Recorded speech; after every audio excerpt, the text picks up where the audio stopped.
നവകേരള ബസിന്റെ വാതിലിന് തകരാറുണ്ടായിട്ടില്ല എന്ന് ഗതാഗത മന്ത്രിയുടെ ഓഫീസ്. വാതിലിന്റെ എമർജൻസി സ്വിച്ച് ആരോ അബദ്ധത്തിൽ അമർത്തിയതാണ് പ്രശ്നത്തിന് കാരണം. ഡ്രൈവറുടെ പരിചയക്കുറവ് പ്രശ്നം പരിഹരിക്കാൻ തടസ്സമായെന്നും മന്ത്രിയുടെ ഓഫീസ് വിശദീകരിച്ചു. അലമീൻ വിശദാംശങ്ങളുമായി. ഈ നവകേരള ബസ്സുമായി ബന്ധപ്പെട്ട് തുടക്കം മുതൽ അത് ഇറങ്ങിയ അന്ന് തൊട്ട് വിവാദമാണ് അലമീൻ. ഇപ്പോൾ പുതിയ വിവാദം, അതിന്മേൽ നിഷേധം, എന്തൊക്കെയാണ്?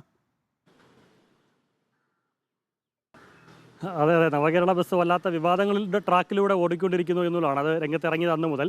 ഇന്നിപ്പോൾ ആ സർവീസ് നടത്തുമ്പോഴും അത് വാതിൽ തടസ്സപ്പെട്ടു അല്ലെങ്കിൽ വാതിൽ തകരാറിലായി എന്നുള്ള വാർത്ത വന്നിരുന്നു. ഇപ്പോൾ ഗതാഗത മന്ത്രിയുടെ ഓഫീസ് അതിന് പറയുന്ന വിശദീകരണം, ഈ ഡോറിനൊരു എമർജൻസി ബട്ടൺ ഉണ്ടായിരുന്നു, എമർജൻസി സ്വിച്ച് ഉണ്ടായിരുന്നു. യാത്രക്കാരിൽ ആരോ അബദ്ധത്തിൽ ആ സ്വിച്ച് അമർത്തിയതോടുകൂടി എമർജൻസി ആയിട്ട് ഓപ്പൺ വരേണ്ട സാധനം അത് മാനുവൽ ഓപ്പറേഷനിലേക്ക് ഓട്ടോമാറ്റിക്കായിട്ട് മാറി എന്നുള്ളതാണ്.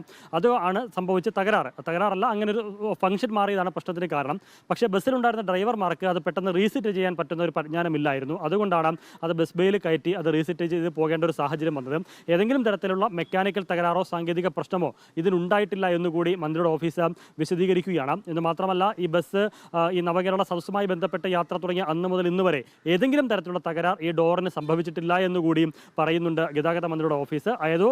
ഏതോ യാത്രക്കാരൻ അബദ്ധത്തിൽ അതിൻ്റെ ഒരു സ്വിച്ചിൽ അമർത്തുന്നു. ഒരു അടിയന്തര സാഹചര്യം വന്നാൽ പെട്ടെന്ന് തുറക്കുന്നതിന് വേണ്ടി ക്രമീകരിച്ചിരിക്കുന്ന ഒരു ഡോറാണ് അത്. ആ രീതിയിലായിരുന്നു അത് ഫംഗ്ഷൻ സെറ്റ് ചെയ്തിരുന്നത്. പക്ഷേ ആരോ അബദ്ധത്തിൽ ആ ബട്ടണിൽ പ്രസ് ചെയ്യുന്നു, അത് എമർജൻസി ഫംഗ്ഷൻ മാറി മാനുവൽ ഓപ്പറേഷനിലേക്ക് മാറുന്നു. അതാണ് പ്രശ്നത്തിന് കാരണമായത്. അത് പക്ഷേ പെട്ടെന്ന് റീസെറ്റ് ചെയ്യാൻ ഡ്രൈവർമാർക്ക് പരിജ്ഞാനമില്ലായിരുന്നു. അതാണ് കുറച്ചു ദൂരം ആ ഒരു വിധത്തിൽ ശരി, അലമീനാണ് വാഹനത്തിന്റെ ഡോർ വിശദാംശങ്ങൾ തുറന്ന്